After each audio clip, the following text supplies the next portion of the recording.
प्रिय भक्तों, स्वागत है आपका एक ऐसी दिव्य कथा में जो साहस, भक्ति और शक्ति की अद्भुत मिसाल है। आज हम आरंभ कर रहे हैं हनुमान पुराण का भाग 1, जहां आपको मिलेगा भगवान हनुमान के जन्म से जुड़ी दिव्य गाथाएं, उनकी उत्पत्ति की अद्भुत कथाएं और उन अलौकिक घटनाओं का वर्णन जिन्होंने पूरे ब्रह्मांड को आश्चर्यचकित कर दिया।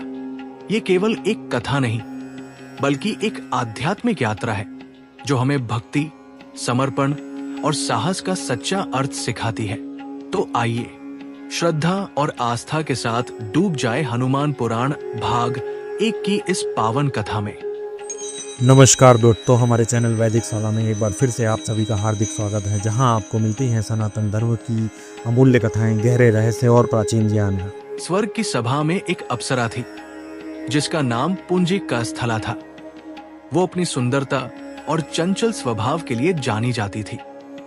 उसकी सुंदरता ऐसी थी कि इंद्र की सभा में कोई भी उसके रूप से अपनी आंखें नहीं हटा पाता था।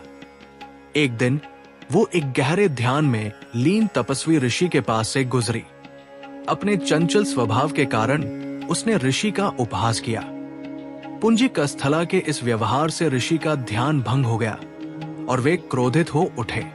ऋषि ने क्रोधित होकर कहा, हे अप्सरा, तूने अपनी चंचलता से एक तपस्वी का अपमान किया है। इस पाप के कारण तुझे वानरी के रूप में पृथ्वी पर जन्म लेना होगा। तेरी ये सुंदरता और चंचलता ही तेरे श्राप का कारण बनेगी।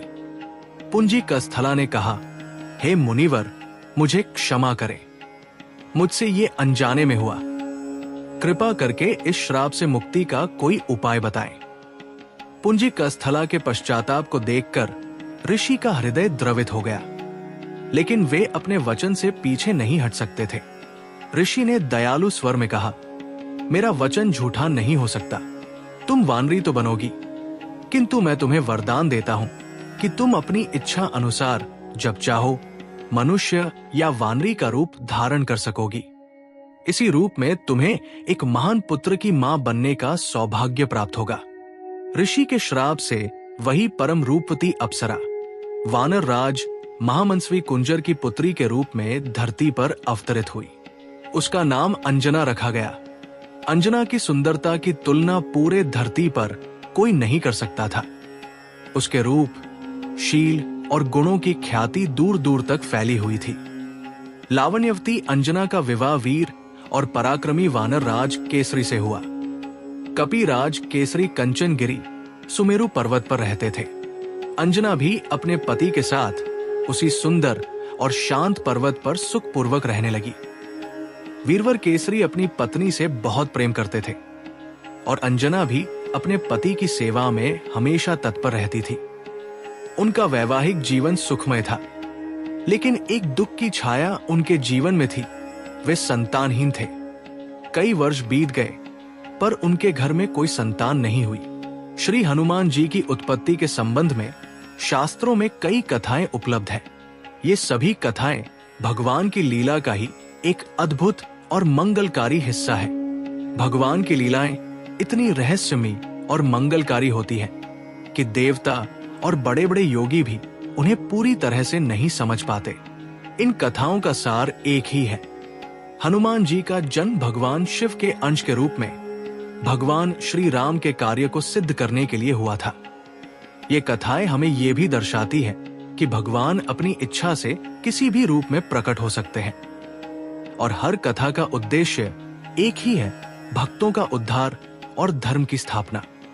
हम यहाँ इन्हीं मंगलकारी कथाओं का वर्णन करेंगे जो हमें उस महान शक्ति के प्राकट्य के विभिन्न पहलुओं को दिखाती है, जिन्हें हम पवन पुत्र हनुमान के नाम से जानते हैं। ये कथाएं जब देवताओं और दानवों के बीच अमृत के लिए भीषण युद्ध हुआ, तब दानवों को भ्रमित करने के लिए भगवान विष्णु ने एक अत्यंत मोहक स्त्री का रूप धारण किया, जिसे मोहिनी अवतार कहते हैं। मोहिनी के रूप में उन्होंने दानवों को मोहित किया और देवताओं को अमृत पिलाकर अमर बना दिया। जब भगवान शिव ने अपने परम आराध्य भगवान विष्णु के इस अद्भुत और मनमोहक रूप के बारे में सुना, तो उनके मन में भी उस रूप के दर्शन करने की तीव्र इच्छा जागृत हुई। कथावाचक ने कहा, अपनी अर्धांगिनी माता पार्वती के साथ भगवान शंकर क्षीर सागर के तट पर पहुंचे। उन्होंने भक्ति और प्रेम भाव से भगवान विष्णु का स्तवन किया। उनकी पुकार सुनकर भगवान विष्णु अपने मूल रूप में प्रकट हुए। भगवान शंकर ने कहा, हे प्रभु, मैंने सुना है कि आपने अमृत वितरण के समय एक अत्यंत सुंदर स्त्री का रूप धारण किया था। मेरे मन में उस रूप के दर्शन करने की प्रबल इच्छा है। कृपा करके मुझे वो मोहिनी रूप पुनः दिखाएं। भगवान विष्णु ने मुस्कुराते हुए कहा, हे योगेश्वर, आप तो योगी हैं। आपके लिए मेरे इस मायावी रूप का क्या महत्व है? ये तो केवल एक लीला थी। भगवान शंकर ने आग्रहपूर्वक कहा, नहीं प्रभु, भले ही मैं योगी हूं, पर मैं अपने आराध्य के उस मोहक रूप के दर्शन से वंचित नहीं रहना चाहता। ये मेरे लिए एक महत्वपूर्ण लीला है जिसका दर्शन मुझे करना है। भगवान शिव की इस अदम्य इच्छा को देखकर भगवान विष्णु ने मुस्कुराते हुए कहा, तथास्तु, ऐसा ही हो, और वे अंतर्धान हो गए। भगवान शिव अपने आराध्य के मोहिनी रूप के दर्शन के लिए आतुर होकर प्रतीक्षा करने लगे।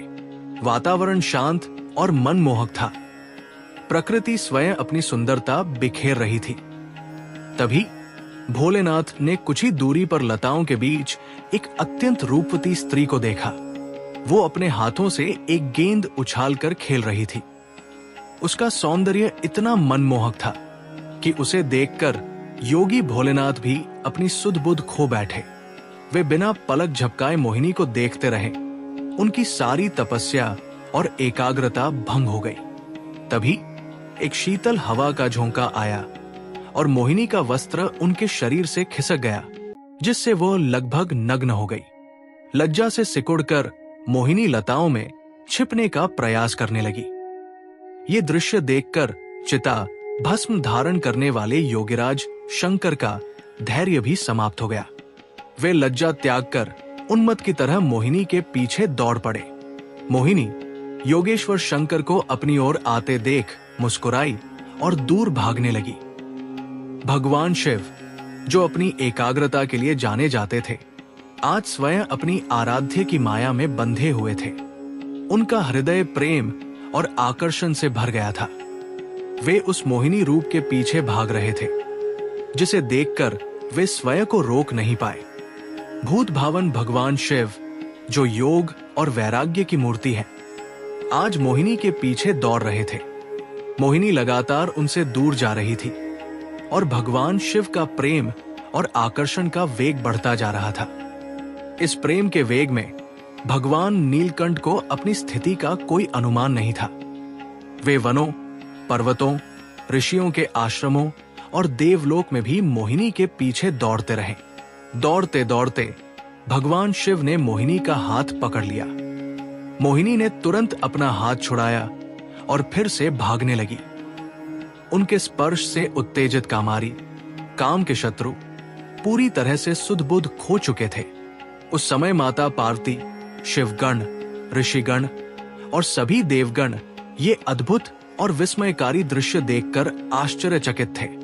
उस समय क्रोधित हुए प्रलयंकर शंकर के रोष की आहुति कौन बनता? सभी जड़वत होकर मौन थे। अंततः योगी राज का वेग शांत हुआ और उन्हें अपनी स्थिति का भान हुआ। उन्होंने हाथ जोड़कर और मस्तक झुकाकर कहा, प्रभु, आपकी माया अगम्य है और उसे पाना संभव नहीं। तभी उनके सामने वनमालाधारी चतुर्भुज प्रभु प्रकट हुए। उन्होंने महादेव की भक्ति और विश्वास की प्रशंसा की और अंतर्धान हो गए। भगवान शंकर का वो वीर्य व्यर्थ नहीं गया। उस वीर्य का भगवान श्री राम के कार्य को सिद्ध करने की दृष्टि से उपयोग करने के लिए भगवान शंकर ने सप्तऋषियों को प्रेरित किया। उन्होंने उस वीर्य को पत्ते पर स्थापित कर लिया और समय आने पर उसे केशरी की पत्नी माता अंजना के कर्ण मार्ग से प्रवेश करा दिया। इसी दिव्य संयोग से हनुमान जी का जन्म हुआ, जो भगवान शिव के ही अंश थे। वर्षों का सुखमय वैवाहिक जीवन बिताने के बाद भी वानर राज केसरी और उनकी प्राण प्रिया अंजना का मन सूना था। उनके घर में कोई किलकारी नहीं गूंजी थी। कोई नन्हा बालक उनके आंगन में नहीं खेला था। संतानहीनता का दुख एक गहरी पीड़ा बनकर उनके हृदय को विचलित कर रहा था। इस दुख से व्याकुल होकर माता अंजना ने एक दिन निश्चय किया कि वे अपने शरीर को कष्ट देकर भी एक योग्य पुत्र को प्राप्त करेंगी। उन्होंने अपने पति की आज्ञा ली और किष्किंधा के उन घने वनों में जाकर अत्यंत कठोर तपस्या आरंभ कर दी। अंजना देवी ने अन्न जल त्याग दिया और केवल ईश्वर के नाम का सहारा लेकर अपनी तपस्या जारी रखी। उनकी तपस्या की अग्नि इतनी तीव्र थी कि उससे पूरा वन प्रकाशमान हो उठा। उनकी तपस्या की कठोरता और निष्ठा देखकर सभी ऋषिमुनि और देवता भी आश्चर्यचकित थे। तभी एक महान तपस्वी महामुनि मतंग, जो अपनी दिव्य दृष्टि से सब कुछ देख रहे थे, उनके पास आए। मुनि मतंग ने शांत स्वर में कहा, हे अंजना देवी, तुम इतनी कठोर तपस्या क्यों कर रही हो? तुम्हारे चेहरे पर एक महान तपस्विनी का तेज है, पर साथ ही एक गहरी वेदना भी दिखाई देती है। माता अंजना ने विनम्रता और करुणा से भरे स्वर में कहा, हे मुनीश्वर, मेरा विवाह वानर केसरी से हुआ है और हम बहुत समय से एक दूसरे के साथ सुखपूर्वक रह रहे हैं, पर हमारा ये सुख अधूरा है। अब तक मुझे कोई संतान नहीं हुई है। मेरा हृदय इस कमी से बहुत व्याकुल है। मैंने किष्किंधा में कई व्रत उपवास किए, कई तीर्थों की यात्रा की, पर कोई फल नहीं मिला। अब फिर से मैंने पुत्र प्राप्ति के लिए ये कठोर तपस्या शुरू की है। आप तो सर्वज्ञ हैं, कृपा करके मुझे एक यशस्वी पुत्र प्राप्त करने का कोई उपाय बताएं, ताकि मेरे जीवन का ये खालीपन दूर हो सके। माता अंजना के दुख भरे शब्दों को सुनकर तपोधन महामुनि मतंग का हृदय करुणा से भर गया। उन्होंने अपनी दिव्य दृष्टि से भूत, भविष्य और वर्तमान का अवलोकन किया। वे समझ गए कि माता अंजना का भाग्य कितना महान है और उनके गर्भ से एक ऐसे पुत्र का जन्म होना है जो स्वयं भगवान शिव का अंश होगा और भविष्य में भगवान श्री राम की सेवा करेगा। मुनि मतंग ने शांत और गंभीर स्वर में कहा, हे देवी अंजना, तुम चिंता को त्याग दो। तुम्हारे भाग्य में एक ऐसा पुत्र लिखा है जिसके पराक्रम और कीर्ति से तीनों लोग गूंज उठेंगे। मैं तुम्हें उस तप का उपाय बताता हूं जो तुम्हें तुम्हारे मनोरथ की सिद्धि तक ले जाएगा। तुम वृषभांचल पर्वत पर जाओ, जो साक्षात भगवान वेंकटेश्वर का निवास स्थान है। वहां जाकर तुम श्रद्धा और भक्ति पूर्वक उनके चरणों में प्रणाम करना। मुनि मतंग ने आगे कहा, उस पर्वत के पास ही आकाश गंगा नामक एक अत्यंत पवित्र तीर्थ है। तुम उस तीर्थ में स्नान करना और उसका शुद्ध पावन जल ग्रहण करना। उसके बाद तुम एकाग्रचित्त होकर उसी तीर्थ के तट पर पवन देव की कठोर तपस्या करना। तुम्हारी निष्ठा और पवित्रता से प्रसन्न होकर पवन देव तुम्हें एक ऐसा वरदान देंगे जिससे तुम्हें एक पुत्र की प्राप्ति होगी। तुम्हारा वो पुत्र अपनी शक्ति, बुद्धि और पराक्रम से देवता, राक्षस और मनुष्यों को भी पराजित करने में सक्षम होगा। वो अस्त्र शस्त्रों से भी अभेद्य होगा और उसकी शक्ति अतुलनीय होगी। माता अंजना मुनि के इन शब्दों से आशा और प्रसन्नता से भर उठती है। वे अपने दुख को भूलकर मुनि के चरणों में प्रणाम करती है और तुरंत वृषभांचल की ओर प्रस्थान करने लगती है। कथावाचक ने कहा, महामुनि के शब्दों से माता अंजना के भीतर एक नई आशा का संचार हुआ। उनके मुख पर एक दिव्य तेज प्रकट हो गया। उन्होंने मुनि के चरणों में बार बार प्रणाम किया और कृतज्ञता पूर्वक आशीर्वाद लिया। फिर वे बिना कोई समय गवाए उस महान वरदान को पाने के लिए वृषभांचल की यात्रा पर निकल पड़ी। उनका मन अब दुख से नहीं बल्कि आने वाले अद्भुत भविष्य की कल्पना से आनंदित था।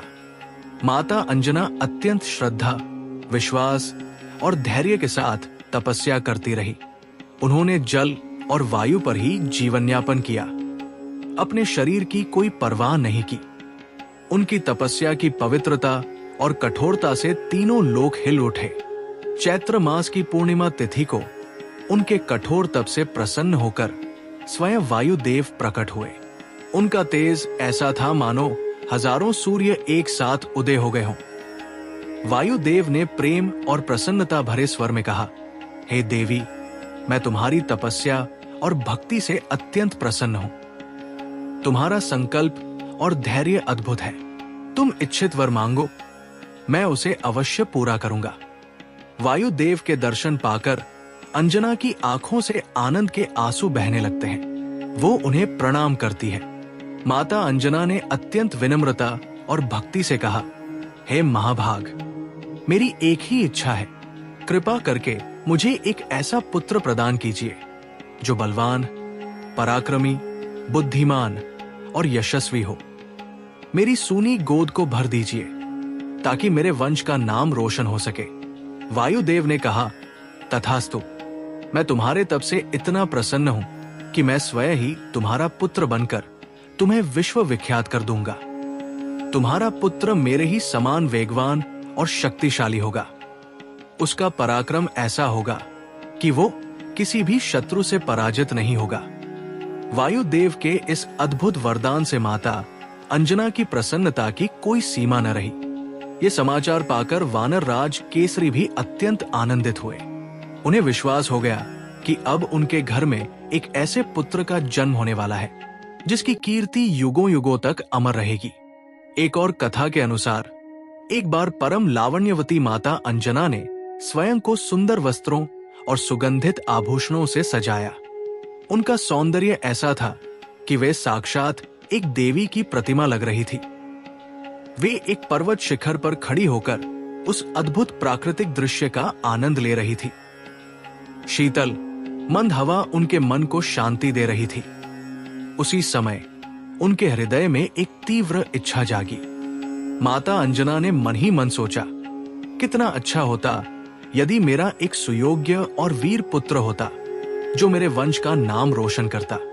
जैसे ही उन्होंने ये विचार किया, अचानक वायु का एक अत्यंत तीव्र झोंका आया। वो झोंका इतना शक्तिशाली था कि माता अंजना का वस्त्र उनके शरीर से खिसक गया। उन्हें लगा मानो कोई अदृश्य शक्ति उन्हें छू रही हो। इस अप्रत्याशित स्पर्श से वे भयभीत और क्रोधित हो गई। उन्होंने तुरंत अपने वस्त्र को संभाला और उस अज्ञात स्पर्श करने वाले को डांटते हुए कहा, कौन है जो मेरे पतिव्रत को नष्ट करने का दुस्साहस कर रहा है? अंजना के क्रोध से भयभीत होकर पवन देव तुरंत उनके सामने प्रकट हो जाते हैं। उनका स्वरूप अत्यंत दिव्य और शांत है। पवन देव ने कहा, हे कल्याणी, तुम्हें भयभीत होने की कोई आवश्यकता नहीं है। मैं तुम्हारे पतिव्रत को नष्ट नहीं कर रहा हूं। मेरा स्पर्श तो केवल एक वरदान था।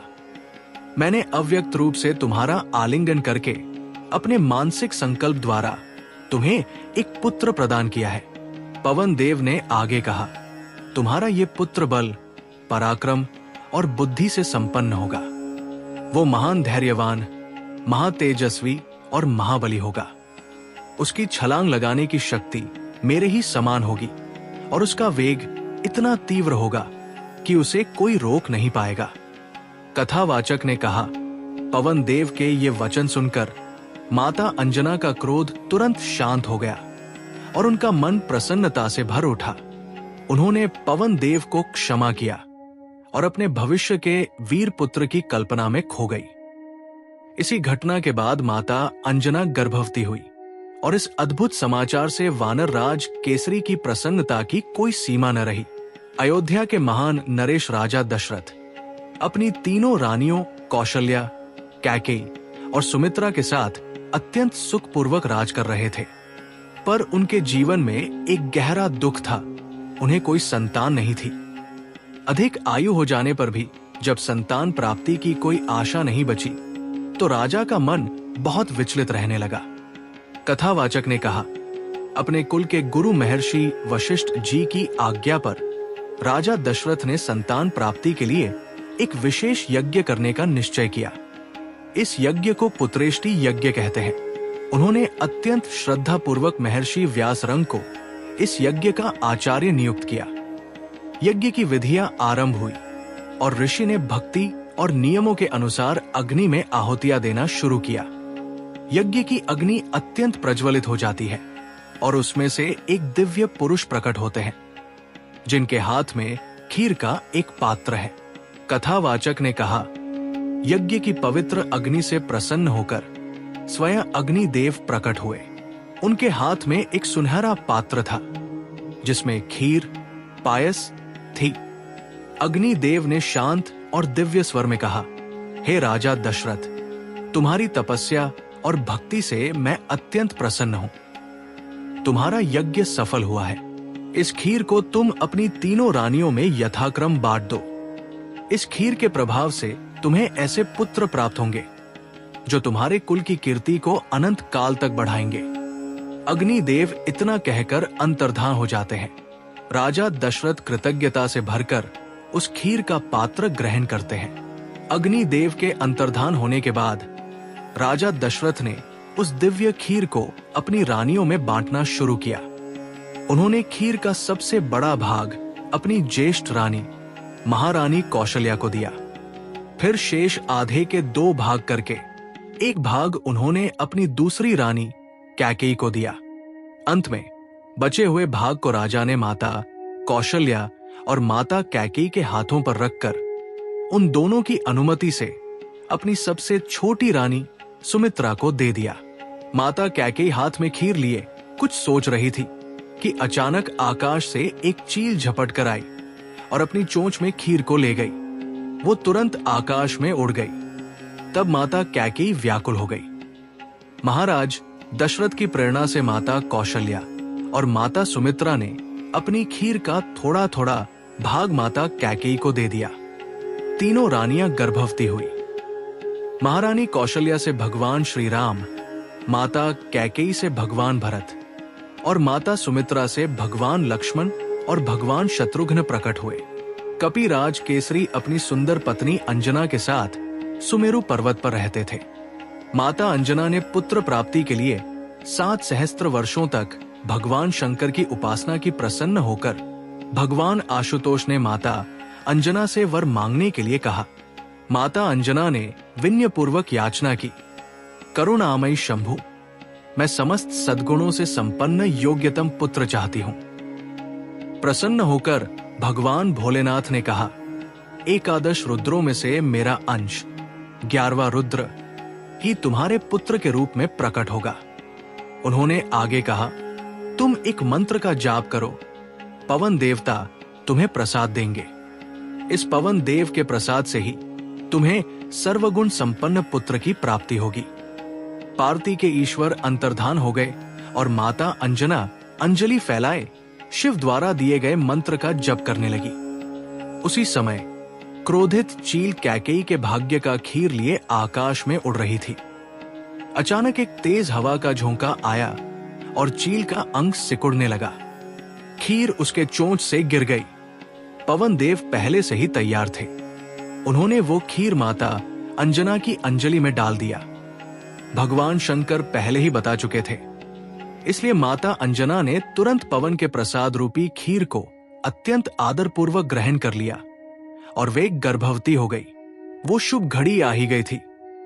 चैत्र शुक्ल पूर्णिमा, मंगलवार की वो पवित्र वेला जब भगवान शिव का 11वां रुद्रावतार धरती पर प्रकट होने वाला था।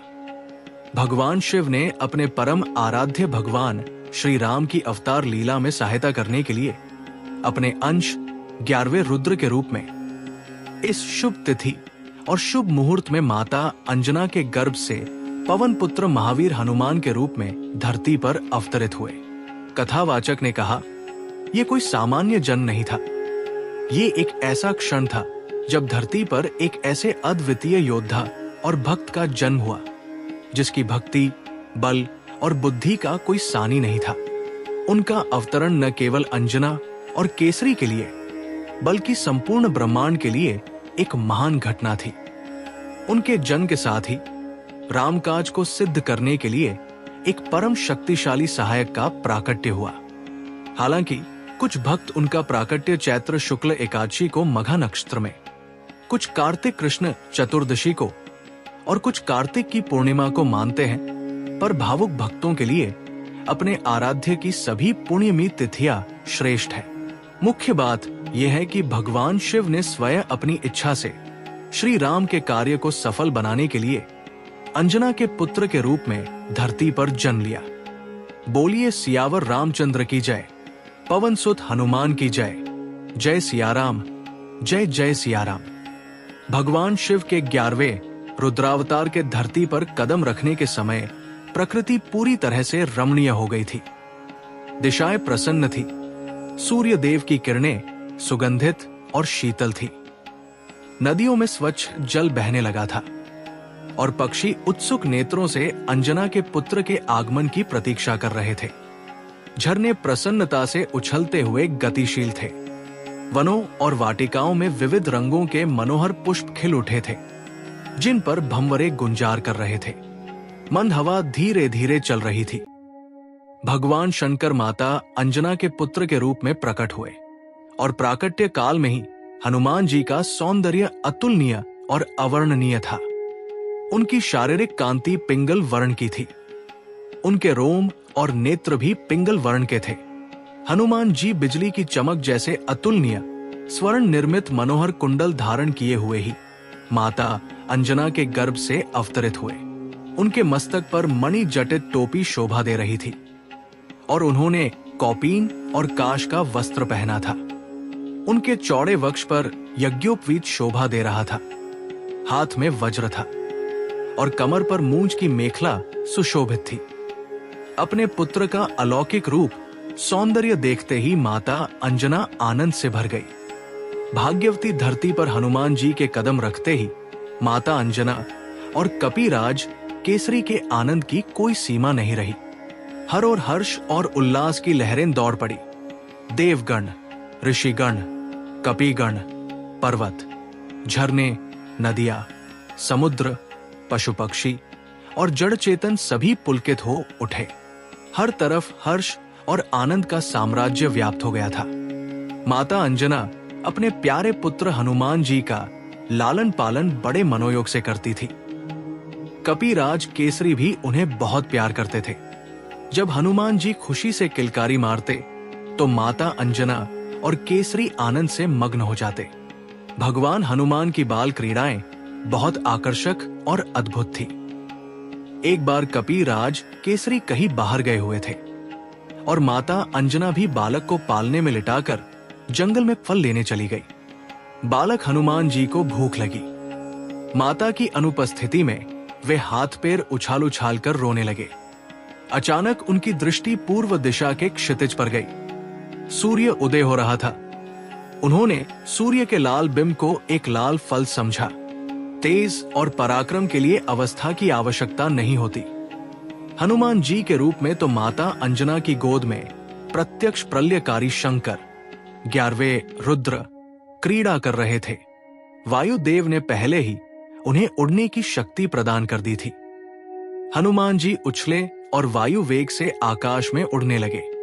हनुमान जी को इस प्रकार तेज गति से उड़ते देखकर देवता, दानव और सभी लोग आश्चर्यचकित होकर कहने लगे कि वायुपुत्र के वेग के समान वेग तो स्वयं वायु, गरुड़ और मन में भी नहीं होता।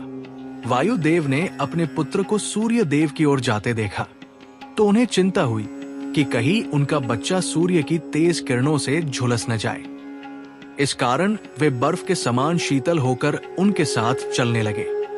सूर्य देव ने अलौकिक बालक को अपनी ओर आते देखा तो उन्हें समझते देर नहीं लगी कि ये पवन पुत्र अपने पिता के वेग से उनकी ओर आ रहे हैं और स्वयं पवन देव भी उनकी रक्षा के लिए साथ चल रहे हैं। सूर्य देव ने इसे अपना सौभाग्य समझा कि भगवान चंद्रमौली ही हनुमान जी के रूप में उन्हें कृतार्थ करने के लिए आ रहे हैं। सूर्य की अग्नि जैसी किरणें शीतल हो गई। हनुमान जी सूर्य के रथ पर पहुंचकर उनके साथ खेलने लगे। संयोग से उस दिन अमावस्या की तिथि थी। अमावस्या के दिन राहु सूर्य को ग्रसने आता है। ये उसका नियत कर्म है। राहु अपने नियत कर्म के अनुसार सूर्य देव को ग्रसने के लिए आया। उसने सूर्य के रथ पर बैठे उस तेजस्वी बालक को देखा, पर उसकी परवाह किए बिना वो आगे बढ़ा। राहु को देखकर हनुमान जी को भूख की याद आई। कथावाचक ने कहा, हनुमान जी ने उस काले राहु को एक सुंदर और स्वादिष्ट लाल फल समझकर उसे पकड़ लिया। उनकी वज्र जैसी मुट्ठी में दबकर राहु छटटाने लगा। वो किसी प्रकार अपने प्राण बचाकर भागा और सीधे स्वर्ग लोक में देवराज इंद्र के पास पहुंचा। राहु ने रोते हुए कहा, हे सुरेश्वर, आपने मेरी भूख शांत करने के लिए सूर्य और चंद्र को मेरे अधीन किया था, पर आज आपने ये अधिकार किसी और को क्यों दे दिया? आज पर्व के समय मैं सूर्य को ग्रसने गया था, लेकिन वहां पहले से मौजूद एक दूसरे राहु ने मुझे कसकर पकड़ लिया। मैं किसी तरह अपनी जान बचाकर यहां आया हूं। नेत्रों में आंसू भरे राहु की वाणी सुनकर इंद्र चिंतित हो उठे। वे अपने सिंहासन से उठे और ऐरावत हाथी पर बैठकर घटना स्थल की ओर चल पड़े। राहु उनके आगे आगे चल रहा था। इंद्र मन ही मन सोच रहे थे कि उनके समीप ऐसा कौन आ गया जिसके भय से राहु को जान बचाकर भागना पड़ा। उधर राहु बड़े वेग से सूर्य की ओर दौड़ा। उसे देखते ही हनुमान जी को फिर से भूख की याद आई। वे राहु को एक सुंदर और स्वादिष्ट खाद्य समझकर उस पर टूट पड़े। राहु चिल्लाता है और इंद्र की ओर भागता है। हनुमान जी ऐरावत को देखते हैं, जो एक विशाल श्वेत हाथी है। राहु को बचते देखकर हनुमान जी ने इंद्र के ऐरावत हाथी को देखा। उस समय हनुमान जी का रूप जलती हुई अग्नि की तरह प्रकाशित और भयानक लग रहा था। उन्होंने ऐरावत को भी एक सुंदर और बड़ा फल समझा और उस पर झपटे। जब देवराज इंद्र ने उस तेजस्वी और क्रोधी बालक को अपने ऐरावत हाथी पर झपटते देखा तो वे भयभीत हो उठे। उन्हें लगा कि ये बालक न जाने कौन है और कहीं उनके ऐरावत को कोई हानि न पहुंचा दे। अपनी रक्षा और अपने वाहन की रक्षा के लिए इंद्र को अपने सबसे शक्तिशाली अस्त्र वज्र का स्मरण हुआ। उन्होंने बिना कुछ सोचे समझे आवेश में आकर उस बालक हनुमान पर वज्र से प्रहार कर दिया। कथावाचक ने कहा, वो वज्र जो देवताओं के सबसे शक्तिशाली अस्त्रों में से एक था, सीधे हनुमान जी की ठोड़ी, जिसे हनु भी कहते हैं, पर लगा। वज्र का प्रहार इतना प्रचंड था कि बाल हनुमान छटटाते हुए एक पर्वत शिखर पर गिर पड़े और मूर्छित हो गए। कथावाचक ने कहा, अपने प्यारे पुत्र को इंद्र के वज्र के आघात से छटपटाते और मूर्छित होते देखकर वायुदेव अत्यंत क्रोधित हो उठे। उन्होंने अपने पुत्र को गोद में लिया और एक पर्वत की गुफा में चले गए। उस क्रोध में उन्होंने अपनी गति को पूरी तरह से रोक दिया। जैसे ही वायु का प्रवाह रुका, तीनों लोकों के समस्त प्राणियों में प्राणों का संचार भी रुक गया। कथावाचक ने कहा, वायु के रुक जाने से जीव जंतु, मनुष्य और देवता सभी सूखे लकड़ी की तरह निस्तेज हो गए। उनके अंग प्रत्यंगों में दर्द होने लगा और सारे धर्म कर्म रुक गए। ये देखकर भयभीत इंद्र, देवता, गंधर्व, असुर और नाग सभी अपनी जान बचाने के लिए सृष्टि के रचयिता भगवान ब्रह्मा जी के पास दौड़े। वायु के रुक जाने से तीनों लोकों में हाहाकार मच गया। सभी जीव जंतु, मनुष्य और देवता प्राण संकट में थे। इस भयावह स्थिति को देखकर सभी देवता, ऋषि और यक्ष सृष्टि के रचयिता भगवान ब्रह्मा जी के पास दौड़े। ब्रह्मा जी उनकी पुकार सुनकर उन्हें लेकर उस पर्वत की गुफा में पहुंचे, जहां पवन देव अपने प्रिय पुत्र को वज्र के आघात से मूर्छित अवस्था में गोद में लेकर बैठे थे। ब्रह्मा जी ने मूर्छित हनुमान जी के शरीर की दिव्य कांति देखी, जो सूर्य, अग्नि और सोने के समान चमक रही थी, तो वे चकित रह गए। अपने सामने सृष्टि के रचयिता को देखकर पवन देव पुत्र को गोद में लिए ही खड़े हो गए। उस समय भी हनुमान जी के कानों में अलौकिक कुंडल हिल रहे थे। उनके मस्तक पर मुकुट, गले में हार और दिव्य अंगों पर सोने के आभूषण सुशोभित थे। पवन देवता ब्रह्मा जी के चरणों में गिर पड़े। ब्रह्मा जी ने अपने हाथों से अत्यंत स्नेहपूर्वक पवन देव को उठाया और उनके पुत्र के अंगों पर अपना हाथ फेरने लगे। ब्रह्मा जी का स्पर्श मिलते ही पवन पुत्र हनुमान जी की मूर्छा दूर हो गई और वे उठकर बैठ गए। अपने पुत्र को जीवित देखते ही जगत के प्राण स्वरूप पवन देव पहले की तरह बहने लगे और तीनों लोकों को जीवन दान मिला। सभी जीव जंतु, देवता और मनुष्य प्रसन्नता से भर उठे और ब्रह्मा जी की जय जयकार करने लगे। बोलिए सियावर रामचंद्र की जय, पवन सुत हनुमान की जय, जय सियाराम, जय जय सियाराम।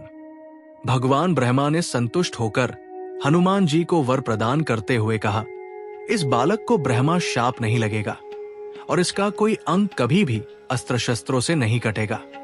फिर उन्होंने देवताओं से कहा, देवताओं, ये असाधारण बालक भविष्य में आप लोगों का बड़ा हित करेगा, इसलिए आप लोग इसे वर प्रदान करें। देवराज इंद्र ने तुरंत प्रसन्नता पूर्वक हनुमान जी के गले में कमल की माला पहनाकर कहा, मेरे हाथ से छूटे हुए वज्र के प्रहार से इस बालक की ठोड़ी टूट गई थी, इसीलिए इस कपिश्रेष्ठ का नाम हनुमान होगा। इसके अतिरिक्त इस बालक पर मेरे वज्र का कोई प्रभाव नहीं पड़ेगा और इनका शरीर मेरे वज्र से भी अधिक कठोर होगा। वहां उपस्थित सूर्य देव ने कहा, मैं इसे अपने तेज का सिवा भाग प्रदान करता हूं। साथ ही मैं इसे समय पर शिक्षा देकर शास्त्रों और ब्रह्म ज्ञान में भी पारंगत कर दूंगा। ये अद्वितीय विद्वान और वक्ता होगा। वरुण देव ने कहा, यह बालक मेरे पाश और जल से सदा सुरक्षित रहेगा। यमदेव बोले, ये निरोग और मेरे दंड से सदा अभेद्य रहेगा। पिंगल वर्ण के यक्षराज कुबेर ने कहा, युद्ध में इसे कभी विषाद नहीं होगा। ये मेरी गदा से सुरक्षित रहेगा और मेरे यक्षों से भी कभी पराजित नहीं होगा। भगवान शंकर ने वर प्रदान किया, ये मुझसे और मेरे आयुधों से सदा अभेद्य रहेगा। भगवान विश्वकर्मा बोले, ये बालक मेरे द्वारा निर्मित सभी दिव्य अस्त्रों और शस्त्रों से सदा सुरक्षित रहकर दीर्घायु होगा। इस प्रकार देवताओं के अमूल्य वरदान दे देने पर ब्रह्मा जी ने अत्यंत प्रसन्न होकर कहा, ये दीर्घायु महात्मा तथा सभी प्रकार के ब्राह्मण दंडों से अभेद्य होगा। प्रसन्न ब्रह्मा जी ने पवन देव से कहा, मारुति, तुम्हारा ये पुत्र शत्रुओं के लिए भयंकर और मित्रों के लिए अभयदान देने वाला होगा। इसे युद्ध में कोई पराजित नहीं कर सकेगा। ये इच्छानुसार रूप धारण कर जहां चाहे वहां जा सकेगा। इसकी गति अप्रतिहत होगी।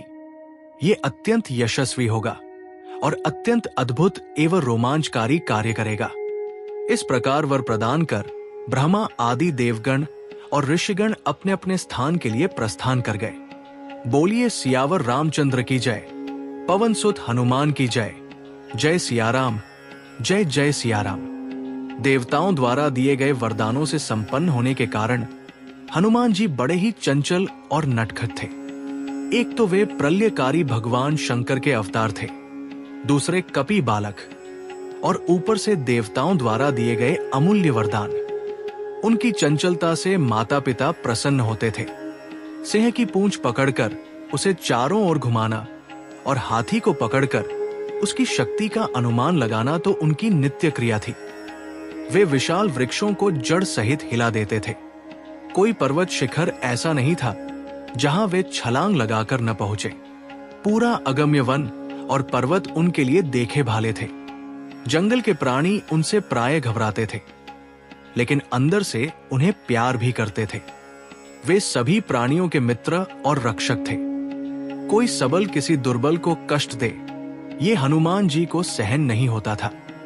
वे एक पेड़ की चोटी से दूसरे पेड़ की चोटी पर कूदते हुए योजन भर दूर निकल जाते थे। यदि उनके भार से किसी पेड़ की डाली टूटने की आशंका होती तो वे हल्के हो जाते थे। वरदान और अपनी शक्ति से संपन्न हनुमान जी अक्सर तपस्वी ऋषियों के आश्रमों में चले जाते थे और वहां कुछ न कुछ ऐसी चंचलता कर बैठते जिससे ऋषियों को कष्ट होता था। वे एक ऋषि का आसन दूसरे ऋषि के पास रख देते थे। किसी के कमंडल का जल उलट देते तो किसी का कमंडल पटक कर तोड़ देते या उसे जल में बहा देते थे। हनुमान जी जब करते मुनियों की गोद में बैठ जाते। अहिंसक मुनि ध्यानस्थ होकर जप करते रहते, किंतु ये वानर शिरोमणि मुनि की दाढ़ी नोचकर भाग जाते थे। किसी की कौपीन तो किसी के पाठ की पोथी या धातु को उठाकर फेंक देते थे। ये महाबली पवन कुमार महात्माओं के यज्ञ के पात्रों को भी नष्ट कर देते थे। ब्रह्मा आदि देवताओं द्वारा दिए गए वरदान से परिचित होने के कारण ऋषिगण विवश होकर चुप रह जाते थे, पर उन्हें बड़ा कष्ट होता था। धीरे धीरे हनुमान जी की आयु अध्ययन के योग्य हो गई, फिर भी उनकी चंचलता बनी रही। माता पिता भी बड़े चिंतित थे। उन्होंने अपने प्यारे लाल को अनेक प्रकार से समझाया और कई प्रकार के प्रयत्न किए, किंतु हनुमान जी की चंचलता में कोई कमी नहीं आई। अंतः माता अंजना और वानर राज केसरी ऋषियों के पास पहुंचे। उन्होंने ऋषियों से विनम्रता पूर्वक निवेदन किया, तपोधनो, हमें ये बालक बहुत दिनों के बाद कठोर तप के प्रभाव से प्राप्त हुआ है। आप लोग इस पर कृपा करें और ऐसी कृपा करें जिससे ये विद्या प्राप्त कर ले। आपकी करुणा से ही इसके स्वभाव में परिवर्तन संभव है। आप दीनहीन हम पर दया करें। देवताओं द्वारा दिए गए वरदानों से संपन्न होने के कारण हनुमान जी बड़े ही चंचल और नटखट थे। वे प्रलयकारी भगवान शंकर के अवतार थे, फिर भी अपनी बाल सुलभ शरारतों से बाज नहीं आते थे। उनकी इस असीमित शक्ति और चंचलता से ऋषिगण बहुत परेशान थे। वे अक्सर ऋषियों के आश्रमों में चले जाते थे और वहां कुछ न कुछ ऐसी चंचलता कर बैठते जिससे तपस्वियों को कष्ट होता था। वे एक ऋषि का आसन दूसरे ऋषि के पास रख देते, किसी के कमंडल का जल उलट देते तो किसी का कमंडल पटक कर तोड़ देते थे। वे जब करते मुनियों की गोद में बैठ जाते और उनकी दाढ़ी नोचकर भाग जाते थे। इन सभी शरारतों के कारण ऋषियों की तपस्या में बाधा पड़ती थी। ब्रह्मा आदि देवताओं द्वारा दिए गए वरदानों से परिचित होने के कारण ऋषिगण विवश होकर चुप रह जाते थे, पर उन्हें बड़ा कष्ट होता था। धीरे धीरे हनुमान जी की आयु अध्ययन के योग्य हो गई, फिर भी उनकी चंचलता बनी रही। माता पिता भी बड़े चिंतित थे और उन्होंने ऋषियों से विनम्रता पूर्वक निवेदन किया, तपोधनो, हमें ये बालक बहुत दिनों के बाद प्राप्त हुआ है। आप लोग इस पर कृपा करें और ऐसी कृपा करें जिससे ये विद्या प्राप्त कर ले। ऋषियों ने गहन विचार किया। वे जानते थे कि ये बालक देवताओं का हित करने वाला है और भगवान श्री राम का अनन्य भक्त बनेगा, लेकिन अहंकार भक्तों के लिए उचित नहीं है। दीन भाव से ही प्रभु का कार्य हो सकेगा। इसलिए भृगु और अंगिरा ऋषि के वंश में उत्पन्न ऋषियों ने हनुमान जी को शाप दे दिया। ऋषियों ने कठोर पर कल्याणकारी स्वर में कहा, हे वानर बालक, तुम जिस बल का आश्रय लेकर हमेशा चंचल रहते हो, आज से तुम हमारे शाप के कारण उस बल को दीर्घ काल तक भूले रहोगे। तुम्हें अपनी शक्ति का कोई आभास नहीं होगा। जब तक कि कोई तुम्हें तुम्हारी कीर्ति का स्मरण नहीं कराएगा, तभी तुम्हारा बल वापस आएगा। तपस्वी मुनियों के इस प्रकार शाप देने से पवन कुमार का तेज और रोष कम हो गया और वे अत्यंत सौम्य स्वभाव के हो गए। अब वे अन्य वानर किशोरों की तरह आश्रमों में शांत भाव से विचरण करने लगे। उनके मधुर व्यवहार से ऋषि मुनि भी प्रसन्न रहने लगे। बोलिए सियावर रामचंद्र की जय, पवन सुत हनुमान की जय। जय सियाराम, जय जय सियाराम। बालक पर सर्वाधिक प्रभाव माता की शिक्षा का पड़ता है। माता का जीवन और शिक्षा का आदर्श माताएं अपने पुत्र को श्रेष्ठ और आदर्श बना देती है। पुराणों और इतिहासों में ऐसे उदाहरण भरे पड़े हैं। हनुमान जी की माता अंजना देवी परम सदाचारिणी, तपस्विनी और सद्गुणों से संपन्न एक आदर्श माता थी।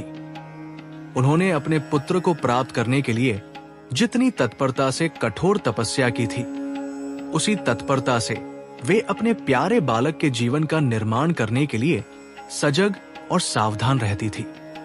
वे हनुमान जी के वीरतापूर्ण कार्य देखकर मन ही मन प्रसन्न होती और उन्हें प्रोत्साहन देती थी। पूजा के बाद और रात को सोने से पहले वे अपने प्राणों से भी प्यारे पुत्र को पुराणों की कथाएं सुनाया करती थी। वे आदर्श पुरुषों के चरित्र बार बार सुनाती और अपने पुत्र का ध्यान उनकी ओर आकर्षित करती रहती थी। वे जो महापुरुषों के चरित्र सुनाती, उन्हें वे बार बार अपने पुत्र से भी पूछती थी कि उनके लाल को उससे क्या सीखना था। सर्वज्ञ और सर्वांतर्यामी शिव से कुछ भी छिपा नहीं था। फिर भी लीला में हनुमान जी कभी कभी अनजान बनकर ठीक उत्तर नहीं देते थे, तो माता उन्हें फिर से सुनाकर याद करवा देती थी। करुणा के सागर के अवतारों की सभी कथाएं हनुमान जी को कंठस्थ थी। उन सुनी हुई कथाओं को वे अपने हमुम्र वानर किशोरों को अत्यंत प्रेम और उत्साह से सुनाया करते थे। बोलिए सियावर रामचंद्र की जय, पवन सुत हनुमान की जय, जय सियाराम, जय जय सियाराम। माता अंजना जब भगवान श्री राम के अवतार की कथा शुरू करती, तब बालक हनुमान का सारा ध्यान कथा में ही केंद्रित हो जाता था। निद्रा उनके पास भी नहीं फटकती थी। जब माता को झपकी आती तो हनुमान जी उन्हें झकझोर कर कहते, माँ आगे कहो, फिर क्या हुआ? माता फिर कहने लगती। श्री राम कथा के श्रवण से हनुमान जी की तृप्ति नहीं होती थी। वे माता से बार बार श्री राम कथा ही सुनाने का आग्रह करते थे। माता अंजना उल्लासपूर्वक कथा सुनाती और हनुमान जी उस कथा को सुनकर भाव विभोर हो जाते थे। उनकी आंखों में आंसू भर आते और अंग फड़कने लगते थे। वे सोचते, यदि मैं भी वही हनुमान होता। कथा सुनाते सुनाते माता अंजना कहती, पुत्र तू भी वैसा ही हनुमान बनेगा। हाँ मां, अवश्य मैं वही हनुमान बनूंगा। हनुमान जी उत्तर देते, पर श्री राम और रावण कहाँ है? यदि रावण ने माता सीता की ओर दृष्टिपात किया तो मैं उसे पीस कर रख दूंगा। माता अंजना कहती, पुत्र तू वही हनुमान हो जा अभी लंका में एक रावण राज करता है और अयोध्या नरेश दशरथ के पुत्र के रूप में भगवान श्री राम का अवतार भी हो चुका है। तू जल्द ही बड़ा हो जा, श्री राम की सहायता करने के लिए बल और पुरुषार्थ की आवश्यकता है, तो यथाशीघ्र बलवान और पराक्रमी हो जा। माता मुझ में शक्ति की कमी कहाँ है?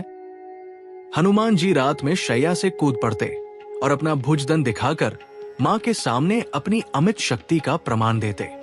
माता अंजना हंसने लगती और फिर अपने प्यारे बालक हनुमान जी को गोद में लेकर थपकी देती तथा मधुर स्वर से प्रभु के गुणगान सुनाती हुई सुलाने लगती। हनुमान जी माता अंजना के वक्ष में चिपककर सुखपूर्वक सो जाते थे। सहज अनुराग से हनुमान जी बार बार श्री राम कथा सुनते थे। बार बार श्री राम कथा सुनने से और भगवान श्री राम का स्मरण और चिंतन करने से उनका श्री राम के प्रति प्रेम और गहरा होता गया। धीरे धीरे उनका अधिकांश समय श्री राम के ध्यान और स्मरण में ही व्यतीत होने लगा। वे कभी जंगल में, कभी पर्वत की गुफा में, कभी नदी के तट पर और कभी सघन कुंजों में ध्यानस्थ होकर बैठ जाते थे। उनके नेत्रों से प्रेमाश्रु बहता रहता था। ध्यान की तन्मयता के कारण उन्हें भूख और प्यास का भी ध्यान नहीं रहता था। माता अंजना दोपहर और शाम को अपने प्यारे पुत्र हनुमान जी को ढूंढने निकलती थी। वे जानती थी कि उनका पुत्र कहाँ होगा। वन, पर्वत, नदी, तालाब और जंगल में घूम घूम कर हनुमान जी को ढूंढ कर लाती थी। तब कहीं माता के आग्रह से उनके मुख में भोजन जाता था। ये क्रम प्रतिदिन चलता रहता था। हनुमान जी अपने आराध्य के प्रेम में इतने तल्लीन रहने लगे कि उन्हें अपने शरीर की भी सुध कम रहती थी। उनके मुख से केवल राम राम राम राम का ही जप होता रहता था। बोलिए सियावर रामचंद्र की जय, पवन सुत हनुमान की जय, जय सियाराम, जय जय सियाराम। सूर्य देव से शिक्षा प्राप्ति के लिए माता अंजना अपने पुत्र की मानसिक स्थिति देखकर कभी कभी उदास हो जाती थी और वानर राज केसरी भी प्राय चिंतित रहते थे। हनुमान जी की आयु भी विद्याध्ययन के योग्य हो गई थी। माता पिता ने सोचा कि अब इन्हें गुरु के पास विद्या प्राप्त करने के लिए भेजना चाहिए। शायद इसी से इनके मन की दिशा में परिवर्तन हो जाए। हालांकि वे अपने ज्ञान मूर्ति पुत्र की विद्या, बुद्धि और बलपौरुष तथा ब्रह्मा आदि देवताओं द्वारा दिए गए अमूल्य वरदान से पूरी तरह परिचित थे। फिर भी वे ये भी जानते थे कि सामान्य लोग महापुरुषों का अनुकरण करते हैं। समाज में अव्यवस्था उत्पन्न न हो, इस कारण महापुरुष स्वतंत्र विचरण नहीं करते। वे सदा शास्त्रों की मर्यादा का ध्यान रखते हुए नियमों के अनुसार व्यवहार करते हैं। इसी कारण जब जब दया के धाम प्रभु धरती पर अवतरित होते हैं, वे सर्वगुण संपन्न होने पर भी विद्या प्राप्ति के लिए गुरु के घर जाते हैं। वहां वे गुरु की पूरी सेवा करके अत्यंत श्रद्धा पूर्वक उनसे विद्या ग्रहण करते हैं। सच तो यह है कि गुरु की सेवा से संतुष्ट करके अत्यंत श्रद्धा और भक्ति पूर्वक प्राप्त की हुई विद्या ही फलवती होती है। इसलिए माता अंजना और कपिलेश्वर केसरी ने हनुमान जी को शिक्षा प्राप्ति के लिए गुरु के घर भेजने का निश्चय किया। माता पिता ने अत्यंत उल्लास पूर्वक हनुमान जी का उपनयन संस्कार कराया, जो विद्या अध्ययन के लिए एक महत्वपूर्ण संस्कार था। इसके बाद उन्होंने हनुमान जी को विद्या प्राप्त करने के लिए किसी आदर्श गुरु के चरणों में जाने की आज्ञा दी।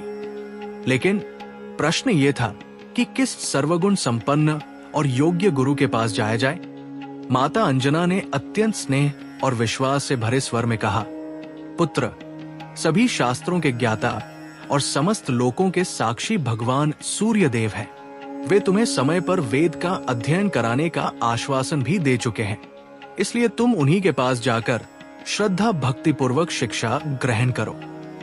हनुमान जी कुछ देर के लिए रुकते हैं, मानो उन्हें सूर्य देव तक की दूरी का अनुमान हो।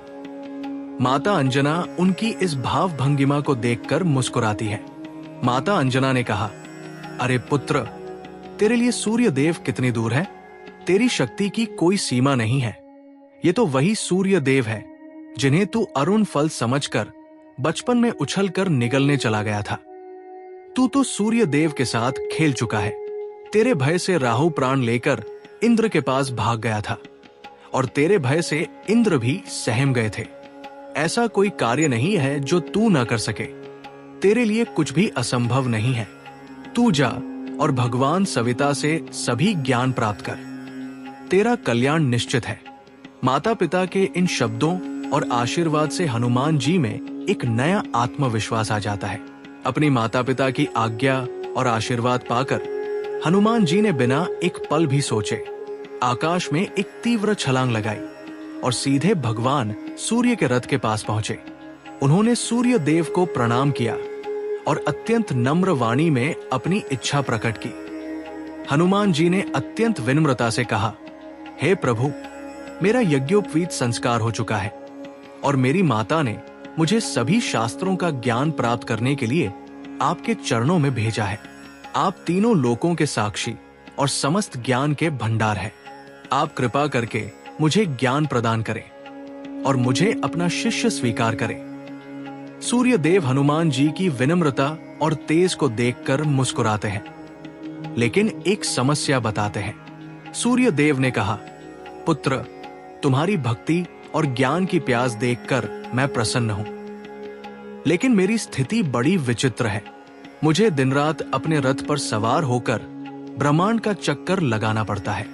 मैं एक पल के लिए भी रुक नहीं सकता और न ही रथ से उतरना मेरे लिए संभव है। ऐसी दशा में मैं तुम्हें शास्त्रों का अध्ययन कैसे कराऊं?